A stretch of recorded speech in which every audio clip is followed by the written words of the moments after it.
Around the world, we're looking for leaders to solve the global pandemic that's before us. Crisis leadership requires different behaviors and leadership decisions. The stakes are higher, the challenge is greater. We'd like to welcome you to this edition of GLS Next Events. We're glad that you can join us, and the Global Leadership Network is here to serve and to help you be able to raise your level of leadership. Because leadership matters, and especially during this time more than ever. We'd like to welcome all those that are joining us from around the world, and especially from Europe and Canada and the United States. And we're here today with the founder of Life Church and our summit champion, Craig Groeschel.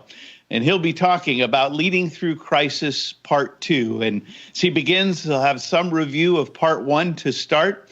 And if you missed Part 1, of Leading Through Crisis, we'll send you a link of both Part 1 and Part 2 and the notes in a follow-up email. We'll also have at the end of Craig's talk a time of questions and answers. And on your screen below the video, there'll be a place there to submit questions. You can start sending them in as soon as you have them, and you can also send them in response to Craig's talk. We have a team that's compiling them, and we'll dive into them later here. And with a global audience, we expect some pretty great questions from many perspectives and also from many leadership levels. Craig, so good to have you with us, and we'll kick it to you. Hey, Tom, thank you. And just a big welcome today to leaders from around the world, our friends north of me in Canada, across the United States, and all over Europe. I understand we've got people from Lithuania, from Greece, from England, from Germany, and other countries as well. And I think it goes without saying, but to kind of state the obvious, we all are facing more leadership challenges right now than we ever expected.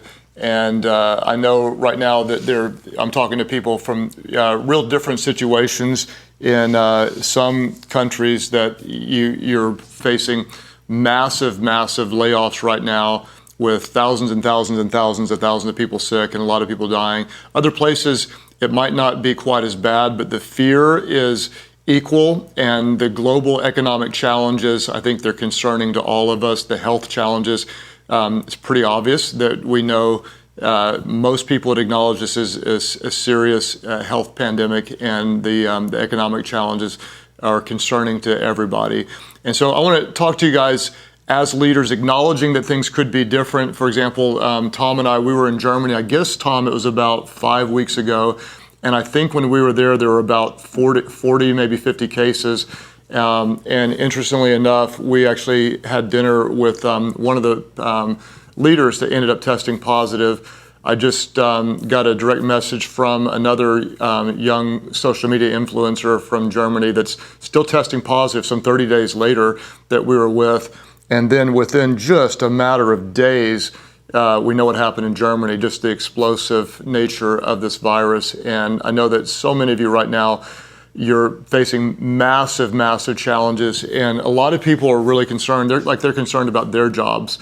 But as leaders, you're not just concerned about your job, you're concerned about your company, your business, your churches, and you're thinking about the jobs of all the people that depend on you. And so just kind of to start out with, I want to acknowledge that the weight that many of you are carrying right now is significant, it's very real.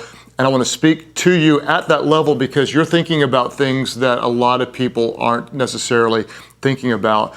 How do we lead during these uncertain times? If you weren't with us for our last session, like Tom said, we did cover Part 1. This content's also available. I think the Global Leadership Network's going to put some version out on their podcast. I covered this in a last podcast episode. I'm also dropping another one later on today about how do you lead from home. And so we're trying to put out as much content as we can that's helpful to you. What I want to do is I want to review a little bit about what we talked about in the last session. Then I want to give you a new kind of category of teaching that I call the 4 tiers of effectiveness, TIERS, kind of like the 4 levels of effectiveness that hopefully will speak into what you're dealing with right now in your business or in your ministry. Then what I want to do is I want to shift and talk about what you want to talk about, because I know what you're dealing with in Lithuania might be different than what someone's dealing with in Northwest United States or in Canada or whatever. So we'll dive specifically into your questions. please, at any point, if there's something you want to talk more about, just get those questions to Tom, and then we'll shift gears to that. Let's first deal with some perspective and kind of acknowledge we are dealing with a global pandemic, a very potential global economic crisis, and call it what it is. This is a really, really difficult time. Leadership is always important, but as you know, as leaders right now, leadership is never more important than it is today. While we are facing this massive challenge, I want to take a step back and I want to just kind of remind myself, and I'm working hard to give myself perspective and to tell myself this isn't the first real global challenge. It won't be the last one. And I want to just remind you the same thing I'm telling myself is this: we will get through this. We will get through this. And in my mind, I'm trying to project forward. It's April the 2nd, 2020. On April the 2nd in 2023, this is going to be a memory, and we're going to talk back and reflect on all that we learned. We're going to reflect back on what we lost. We will say we've lost a lot of lives. Unfortunately, some of you, it'll be people close to you, and that's completely tragic, and it will redefine our lives forever. Businesses are closing, and they will look back and we'll talk about all the economic impact, and we'll be sad about it. On the other hand, we will also have learned, we'll grow, we'll be stronger, we'll be better. We will move forward in life with a little bit of different perspective because of what's happening in this season. But the bottom line is, it will be a memory. We will survive it. We'll look back and we'll say, remember 3 years ago when, and we didn't know this, and here's what we learned, and our leaders thought this, and here's where we were wrong, and here's where we got it right, and here's how it's different. So just remember, we will get through this. In fact, when I was in my early 20s, I had a mentor tell me, he said, you'll probably face some sort of significant crisis, at least one or so every decade. When I was 22 or 23, I didn't really know what that meant.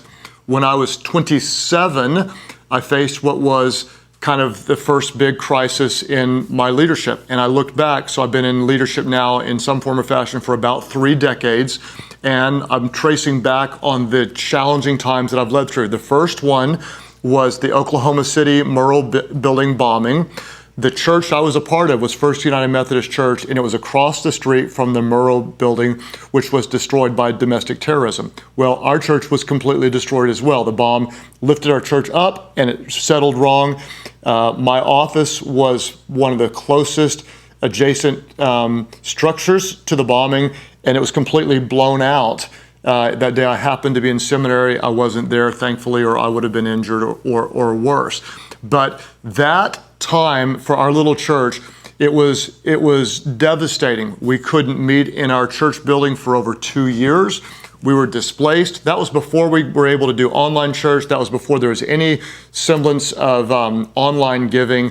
And it was a massively devastating time.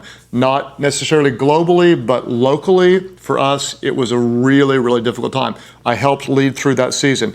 Then there was 9/11, and most of you are probably old enough, at least some of you are, you helped lead through that.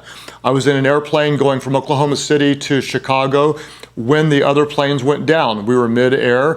They had to divert us. We landed in St. Louis, and when our plane landed, the world was different, especially in the United States. For us and for many other parts of the world became different on that day.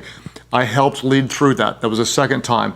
08, 09. Depending on your part of the world, we were all impacted a little bit differently by the housing crisis. It was very real where I lived, and I know it was very real where a lot of you are right now.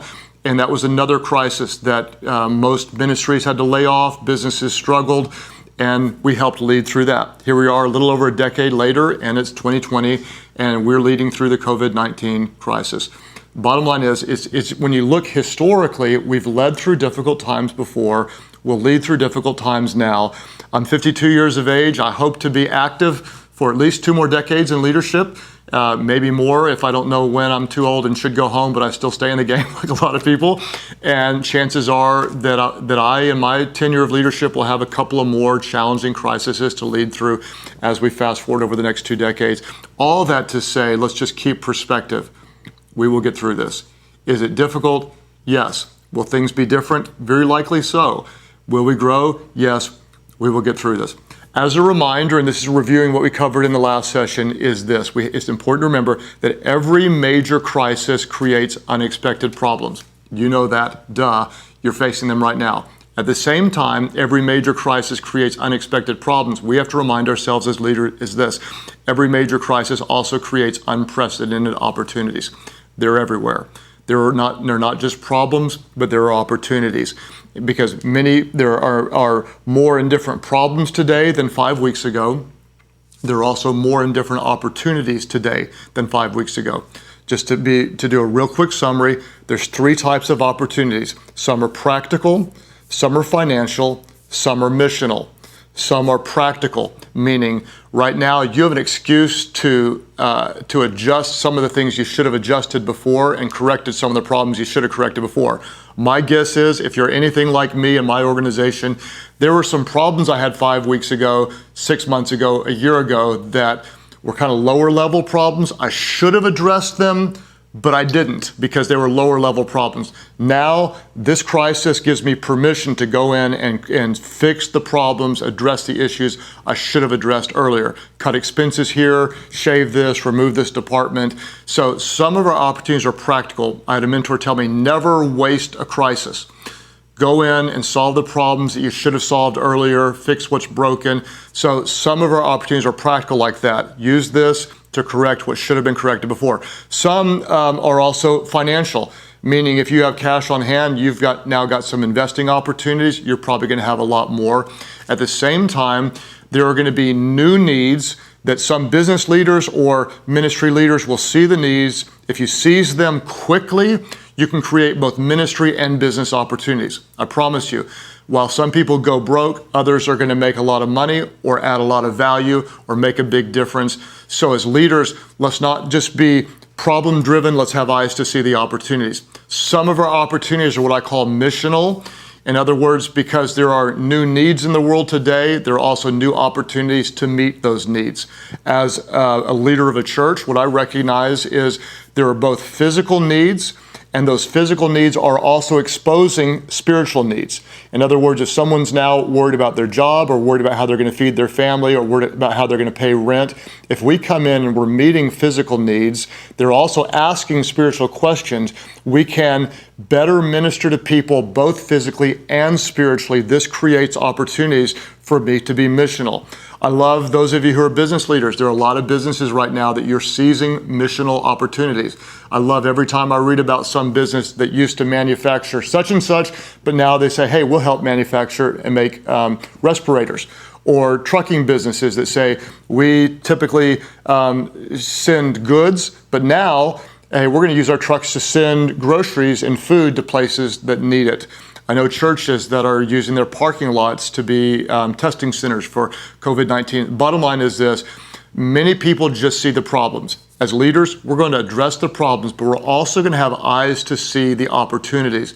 They are there. Don't let the problems scream so loud that they rob you from seeing the opportunities that every crisis would actually create. Now, what are we going to do as leaders during this time? Here's what I would encourage you to do. I'm going to encourage you to think long-term, and meaning like everyone's asking, how long is this going to last? How bad is it going to be? We don't know. My assumption is this. What I'm going to do is I'm going to kind of think worst case or at least bad case scenario, meaning while a lot of people are saying, I hope this is over in 2 or 3 weeks, in my mind, what I'm thinking is I'm thinking months and months. Like churches, we obviously can't meet physically right now.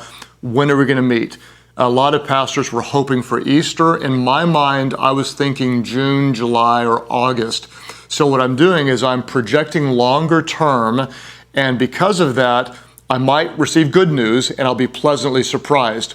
Instead, if I was projecting short term, I'd be consistently devastated. Like a lot of my friends, like, oh, we can't meet for Easter. In my mind, I was projecting there's no way we're meeting for Easter. So I'm thinking longer term. What that does is it makes me more conservative. If I'm thinking this is going to drag out for months and there's going to be a lot of blood in the street and there's going to be a lot of economic headwind, I'm going to be conservative right now. Worst case scenario, if I'm conservative, I might miss a few opportunities, but we're going to be alive 3 months from now as an organization. If you're not taking it seriously and you're not thinking long term and you're not being conservative right now, you might wake up 6 weeks from now and not have a business, not have an organization. So what I want to do in my mind is I want to think longer term. I want to think more worst case scenario, but I'm not making decisions based on that long term. What I'm not going to do is declare, here's what we're doing in June, because there's no way. And under normal circumstances, you know this, you can project out to the next quarter. You can do a year's projection. Sometimes you can do a 48-month projection. Right now, we can't do a 6-week projection. So what we're going to do is we're going to try to be cash strong. We're going to try to be lean. We're going to be crazy nimble. What I'm telling our team is we normally think year to year, quarter to quarter. We're not even just thinking month to month right now. We're thinking week to week, and sometimes we're thinking day to day. We want our team to understand things could change on a dime. The news cycle changes. The stock market goes up. The stock market goes down. I know that's whatever the equivalent for you is in your nation. The mood changes hour by hour oftentimes. So as leaders, what we're going to do is we're going to think longer term, but we're going to plan short term. Now, as we're making our short term plans, let's lower the expectations of how right you're going to get it. Let me just tell you right now, you're not going to get it right. I'm not going to get it right. There's no way we can project forward. In the U.S., where I live in Oklahoma, we just came off a 14-day lighter quarantine, and there was some optimism at the end of the 14 days, maybe things would get back to normal. Well, at the end of the 14 days, now we're under a new 30-day stricter version of being safe at home. Businesses are closed down where I live unless they're essential. Restaurants now can't be open unless it's takeout, only some of those. The governor declared a state of emergency today, just an hour ago, for our health organizations. And so the mood is changing hour by hour, hour by hour. What we're going to do is we're going to lower our expectations of getting it right. We're going to create a plan. Now, how do we make decisions going forward? This is new content, and what I want to do is talk to you and give you some language that I hope is helpful to you. It's been really, really, really helpful to our organization. We use this language every day, all the time, and it gives us really a tool and some ways to hang information that helps us discern what do we need to be working on and what do we not need to be working on. I call it the 4 tiers of effectiveness. And what I know about you as a leader right now is you've got tons of people asking your opinion. You've got tons of things screaming at you. You've got more to do. You've got so many decisions to make. You've got decision fatigue. You're probably not sleeping a lot. You're concerned about things that other people aren't even thinking about. They're worried about their job. You're trying to keep 100 people employed or 500 people employed or whatever it is. You're concerned at a different level. What do we know is a primary task of leaders? One of our primary tasks of this is, as leaders, we direct attention.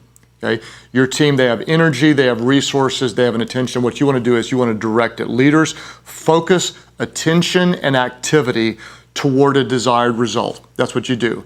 You're taking your team, you're energizing them, you're motivating them, you're leading them toward the right kind of activity. If they do the right things in the right way at the right time, that brings about the right results. One of your primary tasks as a leader is to direct attention. The challenge is one of the most difficult attentions to direct is your own. Someone said the most difficult person to lead is often themselves. And because of everything screaming at you right now, all of these urgent things, it's hard for you to know where to put your attention. If you're not leading your attention to the most important places, if you're not leading your team's attention to the most important places, all of these, what I'm going to call lower tier priorities, are going to rob you from the higher tier effectiveness. What do we know? Whatever is urgent right now is screaming at you. And what's urgent almost always screams louder than what is important. If you're diverting most of your energy toward what's urgent, eventually you're going to sacrifice what's most important.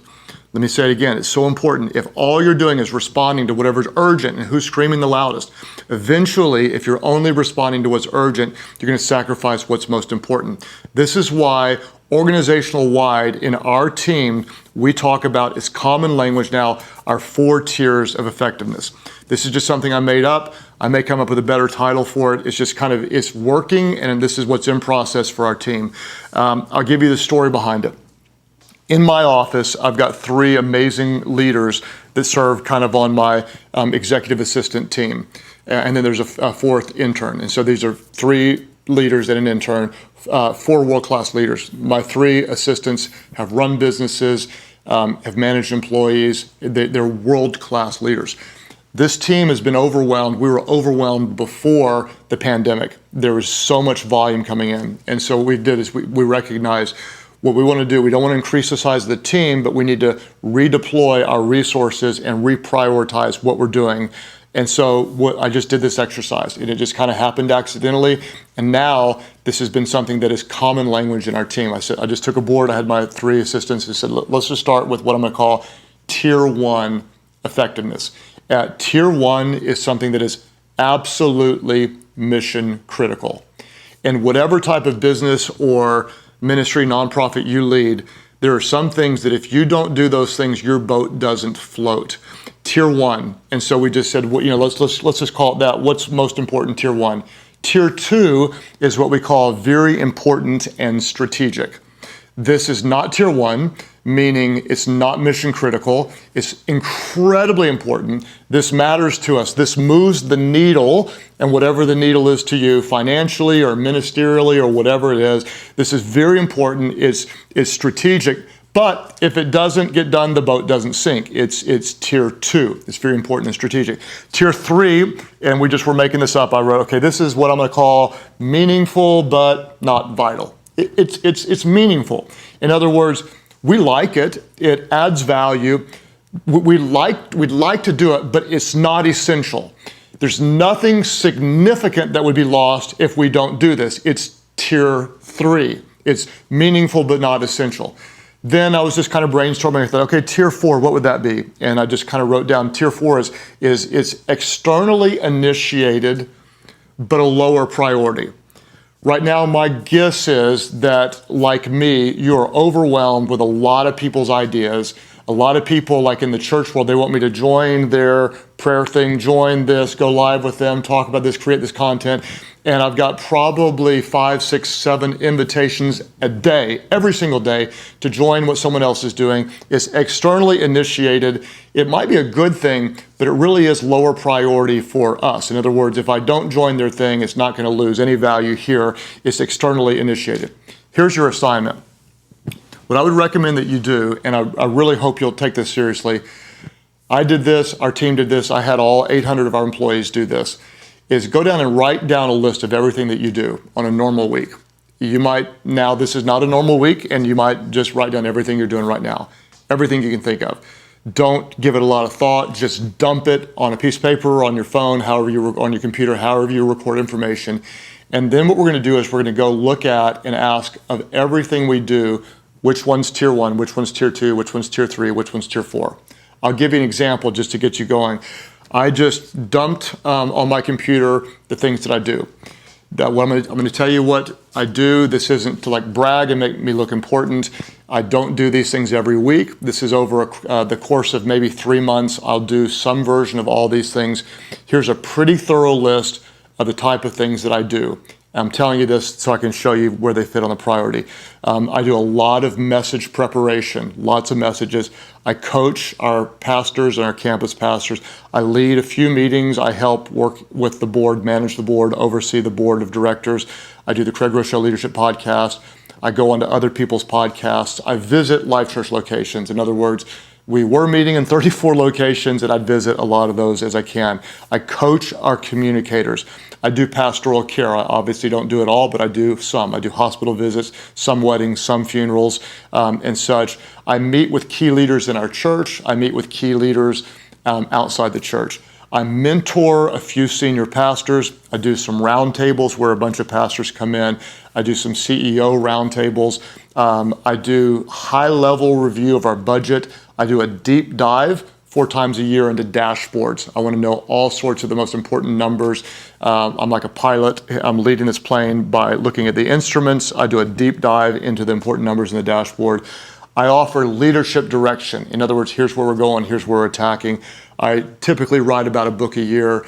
I'm incredibly honored to partner with Tom and all the amazing leaders with the Global Leadership Network. I serve as a champion of the GLN. I speak for business conferences, for churches. I coach new team members in a training session. I welcome them. I approve social media. I don't post it myself, but I say yes or no or change it.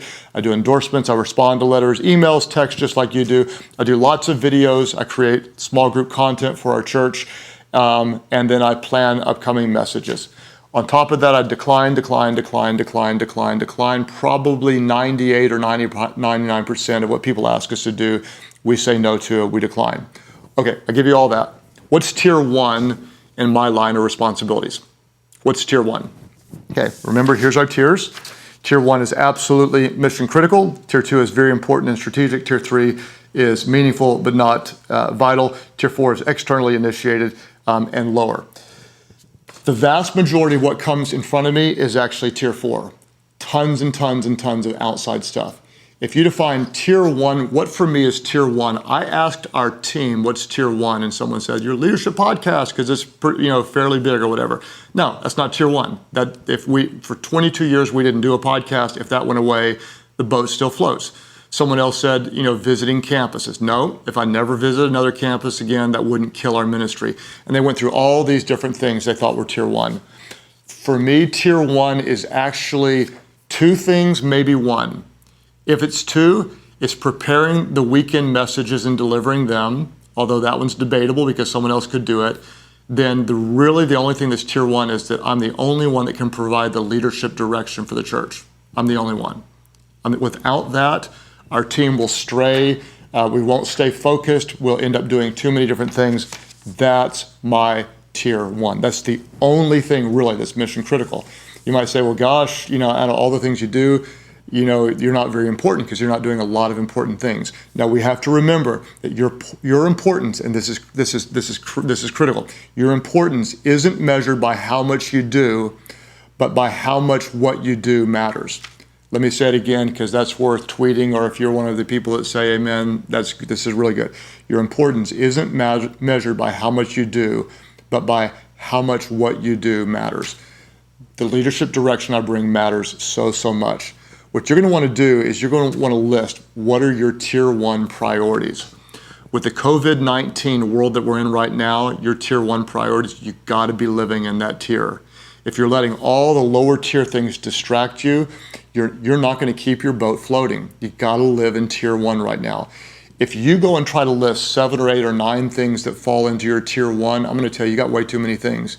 There should be 2, maybe 3, and in no way, if I'm your coach or your friend, I'm not going to let you put more than 5 things. That's way too many.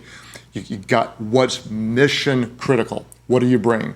Tier 2 then is very important and strategic. For me, that would be like what we're doing right now. In other words, this is very important. What an honor to work with leaders from Europe and Canada and all over the U.S. and try to add a little bit of value to your life to help you get better. But I have to be just dead honest with you. This is tier 2. In other words, if I'm not getting this done right now, this does not exist. We are not doing this because I only do this if I have the margin.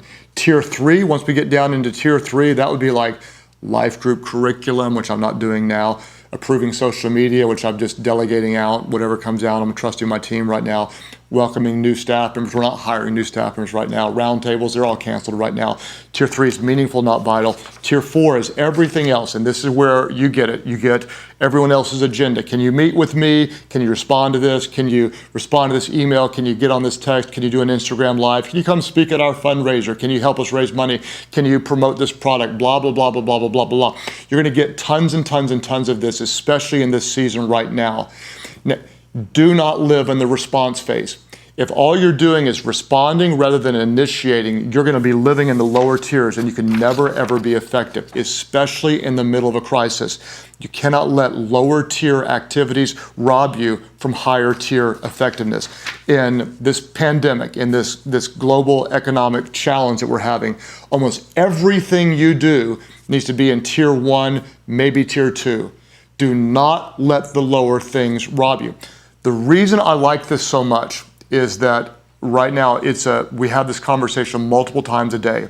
A team member will come up and say, hey, here's an invitation to whatever, okay? What tier is it? Someone has an idea. Wouldn't this be great if we do this kind of thing? What tier is it? It gives us clarity. It puts skin on and language around a concept, which is when our mission is right now for the church, what's most important? We were meeting in 34 physical locations. We cannot meet physically. What's tier 1 right now? Tier one for me is to help people connect spiritually with God and relationally with each other when they cannot meet. That's my game plan. That's it. We're not thinking about kids ministry and small groups and all this kind of stuff. When we cannot meet physically, the only tool we have is with technology is somehow to keep people connected. We know that they can be so easily distracted. All of their normal rhythms are messed up. Keeping them spiritually connected to one another and to God is a massive, massive, massive challenge. That's all we have time to do. Everything else goes by the wayside. So I could go in detail, but I don't want to bore those of you that don't care. But we are ramping up. We're an online church, 100% for the next 4 weeks, 5 weeks, 6 weeks, whatever. That is our full-blown strategy. We are building the plane while we are flying it. We are recreating it. We are 100% committed to connect people, both spiritually and relationally. And the only tool we have is digitally. We are recreating the church as we speak. Will it be different in the future? Maybe. Will it go back to normal? I don't know. For the next 4 weeks, 5 weeks, we are 100% changing our evangelistic strategy, our disciple strategy. That's tier one. What's going to happen in your business, in whatever, tier one for you might be not laying off employees. Tier one might be recreating your business. You were a restaurant and you got 90% of your revenue from dine in, and now all you have is dine out. And so you're rebuilding your restaurant. Whatever is tier one right now, you live in it. What I'm going to do is I'm going to go ahead and pause right here. We're 30 minutes and 39 seconds in, and I want to spend half the time doing questions. Tom, at the end, I'll take just a few minutes to wrap it up, but I'd love to go ahead and talk about what our great leaders across Europe, Canada, and the U.S. are thinking. So let's take some questions. That'd be great, Craig, and they do have a lot of questions for you. So the first one comes from Dangwali from Lithuania, and he asks, how do you stay calm and not be overwhelmed by uncertainty of the future due to COVID-19, both for yourself and those who you're leading? Yeah, Dangwali, thank you for that question. How do you remain calm and not be overwhelmed? First of all, I kind of just encourage you to give yourself permission to be a human being. What I think is sometimes as leaders, we tend to think that we've got to be more confident than everybody else and more assured. And if you find yourself being nervous, afraid, uneasy, anxious, that doesn't make you a bad leader. What that makes you is a human being. And so give yourself permission to feel that way. I was telling my wife, Amy, I said, it's almost as if it takes every bit of faith and confidence that I have, whatever I have, to stand up and to lead with confidence. And then sometimes I want to come home and go, oh my gosh, it's overwhelming because you were just bombarded with devastating news nonstop. And so it's okay to be afraid. It's okay to be uneasy. In fact, if you don't show that, you're probably making a mistake. So as a leader, when you're in front of your people, you want to avoid one of two extremes. One extreme is kind of a naive optimist who just says, this is no big deal, it's going to be fine, this is kind of like the flu, don't worry about it. That's what some people think. That's just not being realistic, meaning even if the pandemic isn't as bad as what people say, and I'm not making a statement one way or the other, but those who say it's not that bad, if it's not, which it appears to me that it is, the economic crisis, that's bad. And so we have to acknowledge, to tell the truth, we're not naive optimists. This is really bad. On the other end, if you fall apart in front of your team and just cry like, oh my gosh, I'm so afraid we're all gonna die, they can't follow either one of those. What you wanna do is you wanna have healthy honesty and transparency, and yet you wanna have confidence as you lead. And so I think it's totally okay to say, you know what, like a lot of you, I haven't been sleeping a whole lot. And I'd speak directly to your people's fears. For example, I addressed our whole staff this week, and I told them, I spoke directly into what they're thinking. And that is, I bet a lot of you are thinking about your jobs right now, and you're worried about your jobs. And so we're gonna go ahead and say what they're thinking. And thankfully, as an organization right now, we are 24 years into this, and we're incredibly strong right now. So it's very, very likely we're not gonna have to lay anybody off. I'm just telling you this is in what I told them.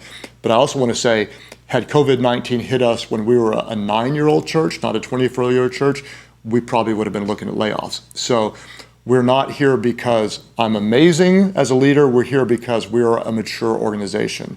Some of you right now, you're a great leader, but you're in a different season, and layoffs might be a very real thing for you. Because of where we are, I spoke directly into the fears of our team members. I said, a lot of you guys are thinking about your job. I want you to know I'm waking up thinking about it every day so you don't have to. Meaning we're going to make the right decisions. It's very, very, very likely that we won't lay anybody off. My goal is to not lay anybody off. If you have to, and we probably won't, but if you do, what you're going to do is just speak directly into it and say, if we have to lay people off, what we're going to do is we're going to give you a lot of lead time. We're going to be as generous as we can be. It breaks my heart, and we're going to do everything we can to limit that because we care about you. And so you just speak directly to it. So we're not being naive optimists. We're not also believe the world is falling. We're going to speak the truth. And then what we're going to do is we're going to come in with confidence and say, tell the truth. This is really bad. This is really challenging. Yeah, there's some things that really scare me as I look out over the horizon, but I am confident in this. And then if you're a person of faith, you can say, I'm confident that God will give us wisdom. Or at the very least, what you're going to say is, I am confident in the quality of our leaders, that no matter what's coming, because we can't project what's coming, we will make wise decisions. And we're not going to get it right, but we have the great people around us. And when we need to make the decisions, we're going to make the right ones. And I'm confident in this, that we're going to handle this as well as we can because we're with great people, and we will lead through this. And then, kind of like what I did earlier on, is try to give people perspective, meaning like this thing is going to pass. It doesn't mean the world's not going to be different, but I promise you there will be a day when we hug somebody again. With this will pass. And so just bring your people perspective like that. So we're not naively optimistic. We're not thinking the world's going to come to an end. We're transparent, and yet we're confident that we're going to make good decisions. And that will help give your people confidence in your leadership moving forward. Tom? Yeah, great, Craig. Good words about leadership confidence. This comes from Cheryl in Edmonton, Alberta, Canada. And she asked, my boss isn't engaged at all, not attending the Zoom meetings, not proactively providing information. How can I navigate to support him and also survive the situation in our business? Okay, Cheryl, that's tough. And I don't know what kind of industry you're in. I don't know. That's tough. I mean, you really want your boss to be engaged. I also don't know what your role is right now, but assuming you have any type of visible role, you might, what you can't do is you don't want to usurp your boss's authority, but you do want in any way you can to convey confidence to your team that you can do.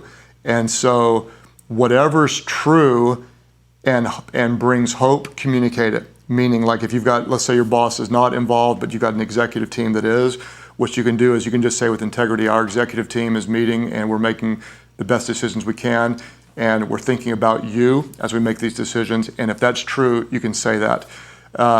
If there's anybody that your boss trusts and listens to, my very first thought was, like I'm asking myself, why in the world is your boss not engaged?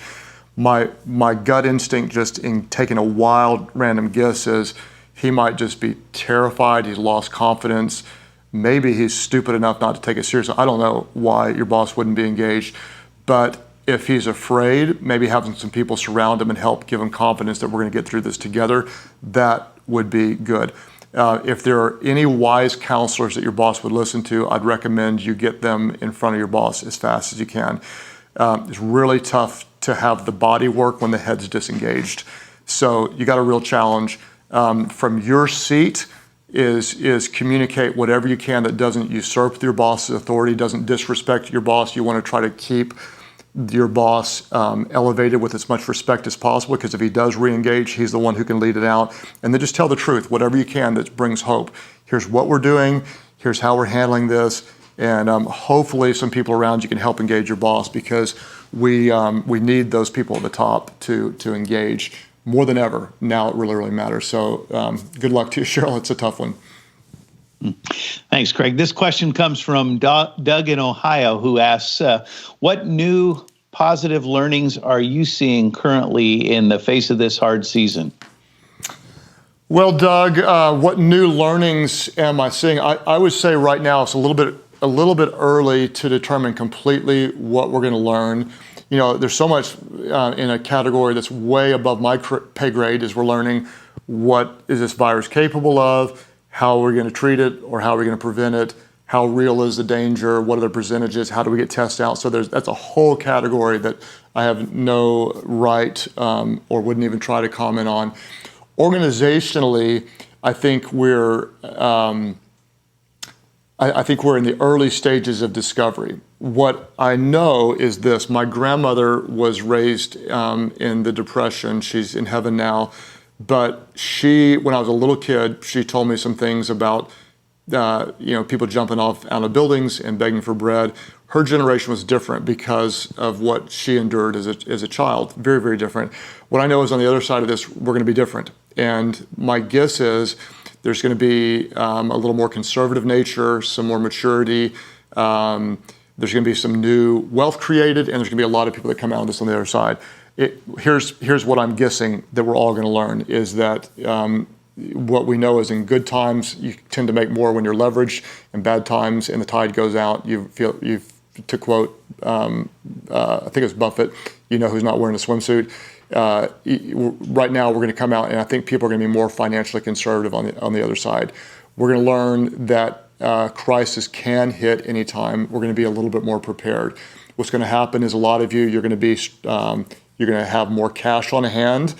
For the next years to come, you'll probably be wise with leverage. Cash is king right now, and a year from now, leverage actually is going to be, borrowing is probably going to be strategic for some, but you're going to be really wise about how you borrow. We're also going to work to have great cultures, because right now, not only is cash important, but when you got a divided culture and your team's not nimble and able to move quickly, you're going to be struggling right now. And I know a lot of organizations are. We're going to work to have great cultures. We're going to see that people are our best assets. When you lose great people right now, it's going to be devastating to you, and you don't want to do that. And so I think we're just going to come out on the other side with kind of those life lessons that you tend to only learn through difficult things. On another end, what are we learning? I'm learning right now that you can have pretty good church online all the time, meaning we're still engaging people, we're still doing evangelism, we're still doing discipleship, we're still doing relationships. Are there some limitations? Yeah, I feel this craving. I'm not a hugger. I want to hug everybody right now. I want to hug somebody because we can't get close. And so there are those limitations, but we're going to create some new avenues. We've done some new things as a church. We're doing a midweek service, a devotional thing, and people are saying, can we keep this when it's over, because they love it? My answer is probably going to be no, but it might be yes, because we're learning new ways to minister to people. So in every industry, I think there's going to be new learnings. It's a little bit too early for me to declare what all those are. Besides, by nature, I think we're going to be wiser and more prepared for challenges and headwind in the future. But I think in the weeks and months to come, we are going to learn a lot. We're just we're in quarter number 1 of our learning, and I expect to learn a lot more. Yeah, great, Craig. Good perspective. This comes from David in Vancouver, Canada. How quickly can you pivot from a previous pivot? And does it cause too much uncertainty to your staff if you're constantly changing direction on a daily basis? Okay, so David, that's a really good question. How fast can you pivot? Do you lose confidence in your staff? This is my theory, and you can disagree. I told our staff we're going to be pivoting a lot. Expect it, count on it. So in week 1, we had something that looked like it was going to be repetitive. In week 2, what I wanted to do is I wanted to intentionally change what they were expecting, just to telegraph early on things are going to be changing quickly. For example, we're recording messages on a certain day of the week. This week we moved it to later in the week. Next week I'm pivoting back. I'm not letting anything almost anything stay constant right now, because I want to send the message. What we have to do is we have to train our team. If we're not pivoting a lot, then we're probably not being wise. So telegraph that. And it can be hard on a team. So what we want to do is we want to over communicate. We don't want to abuse them. Don't pivot unless you have to, but when you have to, do it. And we're going to train our teams early to expect it. And then reward them like crazy. For example, I've got team members that are doing crazy stuff right now, extra work. And so I just signed off on a little way to reward them, bless them, celebrate them. And that's what you're going to want to do, is celebrate the ability to pivot, brag on your team like crazy, create a culture that expects it, thrives in it, and celebrates it.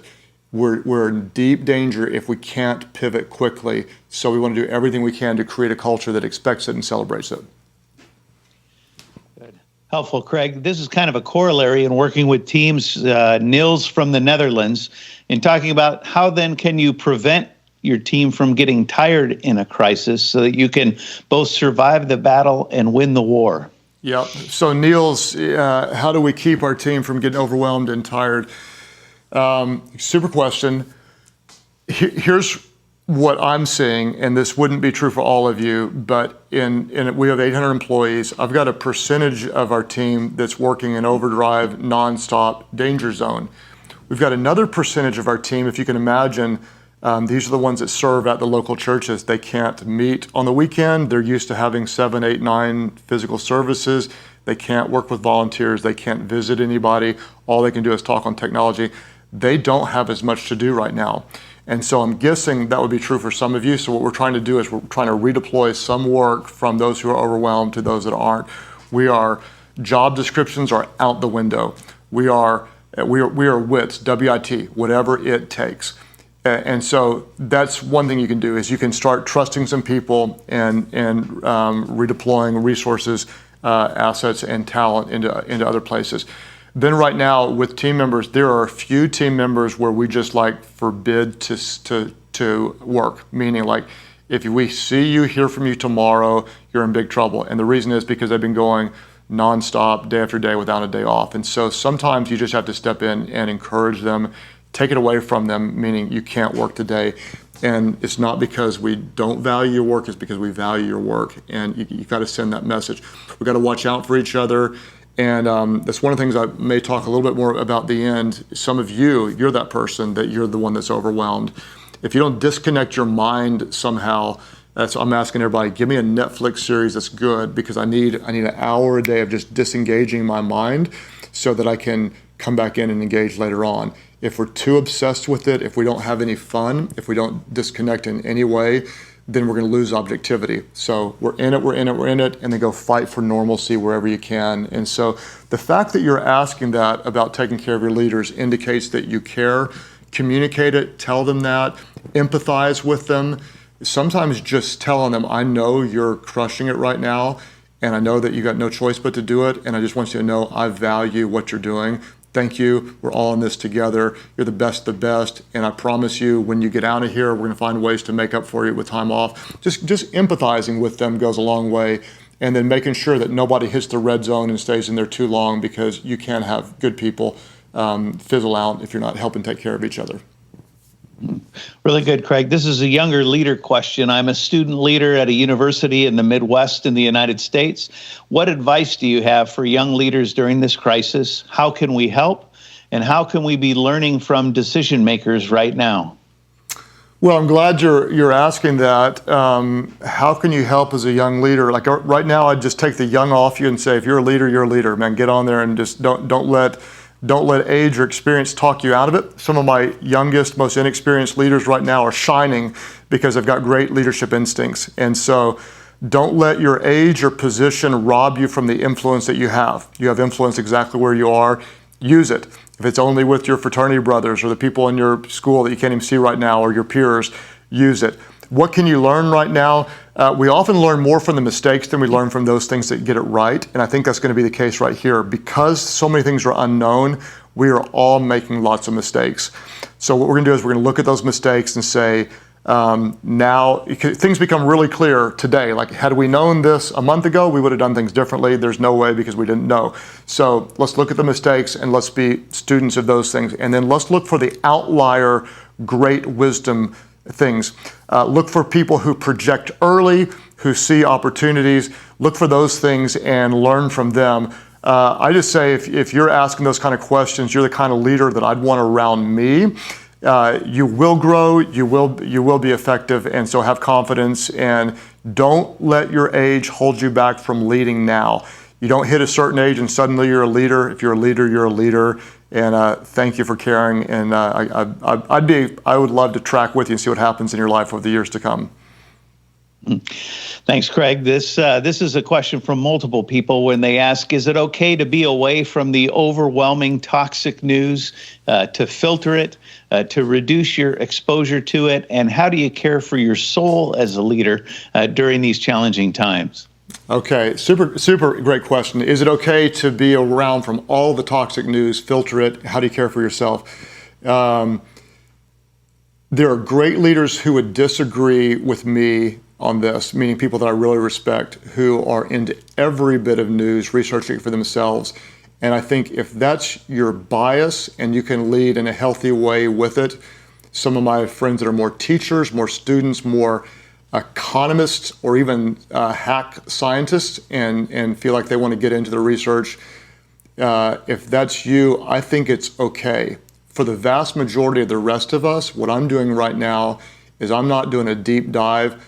I've got someone who's summarizing and giving me what they consider to be the most helpful content, and I'm keeping my head away from it for most of the day, and then I'll go into it for 20 or 30 minutes. And I do have people that are picking for me what they feel like is most important. What that does is it keeps me from being emotionally depressed by the news or overwhelmed by what can be sensationalism at times in certain forms of the media. So in the early stage of this, I was all into it, and I was leading more out of fear. Now, what I've got is people helping me, okay, this article's helpful, this one, here's what this is saying, here's the two opposing views, here's why I think this one may be more correct. What it's doing is it's keeping me a little bit above all of the emotion, and then I can go back in and make more objective and less emotional decisions in the organization. So what I would say, kind of a longer answer to your question is, for the vast majority of the leaders out there, I would be selective. You can pick up the most important news in half an hour a day at most. If you're in it all day long, it's very likely to draw you down more into the emotion. And what we want to do is we want to stay above it. You can get the high points in a pretty quick amount of time, and that's most of what you need to help you lead objectively. Helpful guidance, Craig. Thanks. This comes from our friend Milas in Estonia, and he asks about how do you manage your family while you're all at home every day with homeschooling, and how do you lead, whether it be remote or virtually during this time? Yeah. So Milas, that's a really helpful question, and should be today if the team gets it out. I did a whole podcast on that. Called Leading from Home. The question about homeschooling, as I know most people are, I was going to say that we homeschooled. That would not be really true. My wife homeschooled. I kind of just like paid for the books and stuff. She did the vast majority of the work, and so she's helping lots and lots of other parents learn how to homeschool. What's funny is all these parents are asking her, how do you homeschool? And all these kids are asking my kids, how do you survive my parents? They're driving me crazy. And I would just say this, on the homeschooling end, my best and fastest advice is this: give your kids boundaries. Boundaries are a gift to your kids. Standards, discipline, they're used to it. They've always had to start school in a certain time, and school got out at a certain time. What I would suggest is you get your kids dressed, not in pajamas, but they come to the table or the desk or wherever, the couch, wherever they are, dressed at a certain time. At my house, it's 8:30 a.m., which that's pretty late. But they're dressed at 8:30, they're there for devotion, and they start their school. And then what's really, really helpful is just don't let them do anything else until they're done. They don't play games, they don't go outside, video games, FaceTime friends, get on social media. And what they can do in 4 or 5 hours, some of them 3 or 4 hours, in a really focused time, it honestly can be more productive than what they do in a longer day with more free time at schools. Don't worry, you're not going to ruin your kids in 6 weeks. And with online, with technology now, it's easier than ever. But my biggest suggestion is give them structure. Same is true for you in managing your life from home. Tom was quarantined. I was on a strict quarantine for 14 days. And what I found was working toward rhythms actually helped me so much. A lot of our staff members are struggling right now. They're going, I find it hard to get started. I feel like I'm undisciplined. I would suggest go to bed at your normal time. Don't binge watch something late at night, and then get up at your normal time. What was helpful to me was getting up and getting dressed and shaving every day, or you might put on your makeup or whatever. And what I was doing is I was triggering my mind, today is a work day. I'm not sitting back in a baseball hat, chilling in a tank top, because I don't feel professional or productive. So I'm telling myself I'm productive. Then I would always do 3 significant goals for the day, meaning I'm going to get these things done. What it did is it gave me focus, it gave me energy. I would do those 3 things, and I'd feel like I have momentum. I highly, highly recommend that you treat it like a regular work day. Work 2-3 hours, then call somebody, have a break, walk outside. If you can exercise, it's a total and complete game changer. Even if you never exercised before, do 10 push-ups. Do push-ups on your knees if you have to. What you want to do is release endorphins in your body and stay disciplined. I didn't finish the question before about how, the person asked about how do you manage your soul. That's really, really an important question right now, because what's going to happen is no matter what, you feel emotionally disoriented. I felt in isolation and the deep quarantine, I battled with depression. What I had to do is I had to retrain my mind, focus on what's true, focus on what's helpful. I'm not going to binge watch a bunch of stupid Netflix shows. Everybody's like, Tiger King, Tiger King. Okay, I might watch an episode a day just to disconnect my mind, but I'm not going to binge watch, because what that does, that's actually depressing. We're going to work really, really hard to keep our mind focused on what's true. I did some journaling, putting down my emotions, and then I worked on some real daily confessions to keep my mind. So the question is good. You just got to be intentional. If you're not intentional, the trajectory of culture today is toward fear, toward despair, toward death, toward bad economy. And emotionally, we want to acknowledge that's real, but emotionally and spiritually, we want to be confident that we as leaders will lead through this. So if you're not intentional about it, you will get sucked down into all the mess. You got to work really, really hard to train yourself to keep, yes, objective, yes, truthful, but yes, hopeful, courageous, and confident, and that will not happen accidentally. Your life is moving in the direction of your strongest thoughts. Do you like where your thoughts are taking you? If not, we're going to take them captive. We're going to renew them with truth, and then we're going to lead. That's what leaders do. We're going to lead. It's hard, but we have to lead ourselves, and then we can lead others. Good. Thanks, Craig. We'll have this question from Susanna in Portugal be the last question, and then leave you some opportunity to give some wrap-up thoughts. And she asks, do you believe humanity will take the right learnings from all of this and will truly make a change in the way we live life? Yes, that's a great question. Will humanity truly learn? I don't know. I would answer yes and no. I think there's some things we're going to learn, and I think there's some things because of our sinful nature. And I hate to just bring too much theology into a leadership teaching, but as a person of faith, I believe that we're naturally sinful. Like, you don't ever have to teach a kid to be selfish. And I think that as humanity, we tend to stray over time away from what's right. Most people don't just become accidentally benevolent, accidentally righteous, accidentally holy. That takes a power greater than our own and intentionality in our lives. So I do think there will be some people who will learn to be more conservative financially, maybe more responsibly sociably, but my faith in humanity over the next 100 years to be really, really different. I think we tend to go in cycles. You see it generationally. Those who came out of the Great Depression were different, and then the boomers came along, had a different mindset, and then, of course, me as a Gen Xer, we raised millennials with a different mindset, and Gen Z as well. So I think we tend to forget, unfortunately. The good news is that we can leverage this. And at least in our sphere of influence, we can do everything we can to help the lessons stick. And the fact that you're asking this is a great time. People are more willing to learn, and they are more open to change right now when things are disrupted. Many of the greatest things in the world come on the other side of disruptions. What we want to do as leaders is we want to leverage this disruption to bring about the good things. And we have people's attention, and they're listening to us oftentimes more than others, and we do have those opportunities. So as far as it depends on us, I want to say yes. My goal is, and those that I influence, is to help lead them toward a better place. Between now and then, we'll talk straight into your world, is I know that you're going to be carrying a massive, massive weight.